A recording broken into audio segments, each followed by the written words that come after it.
Benapole gate Jessore জেলার শার্শা উপজেলায় অবস্থিত বেনাপোল গেট বাংলাদেশের পশ্চিম সীমান্তের প্রধান প্রবেশদ্বার। এটি শুধু একটি গেট নয়, বরং বাংলাদেশের আন্তর্জাতিক যোগাযোগ ও বাণিজ্যের অন্যতম প্রতীক। তবে বর্তমানে গেটের উপরে লেখা আছে মুহাম্মদ সাল্লাল্লাহু সাল্লামের দরুদ ও সালাম, আর নিচে লেখা আছে বেনাপোল আমার অহংকার। এই অহংকার শুধু কথার মাধ্যমে সীমাবদ্ধ নয়, বরং বাস্তবে বেনাপোল আজ বাংলাদেশের অন্যতম গর্ব। এটি দেশের সবচেয়ে বড় স্থলবন্দর।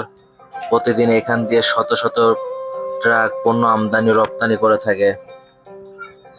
বাংলাদেশের বাণিজ্যের একটি বিশাল অংশ বেনাপোল বন্দরের মাধ্যমেই সম্পন্ন হয়। শুধু পণ্যই নয়, প্রতিদিন অসংখ্য যাত্রী ভারত বাংলাদেশে যাতায়াত করেন এই পথ দিয়ে।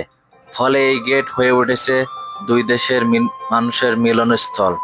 বেনাপোল গেট শুধু একটি স্থাপনাই নয়, এটি বাংলাদেশের আন্তর্জাতিক যোগাযোগের প্রতীক, আমাদের ইতিহাসের সাক্ষী, আর সীমান্তবর্তী মানুষের গর্ব। সত্যি বেনাপোল আমাদের অহংকার। তো দর্শক, ভিডিওটা কে কোথা থেকে দেখছেন অবশ্যই কমেন্ট করবেন। আর আমাদের বেনাপোল গেট আপনার কাছে কেমন লাগে অবশ্যই কিন্তু কমেন্ট করতে ভুলবেন না।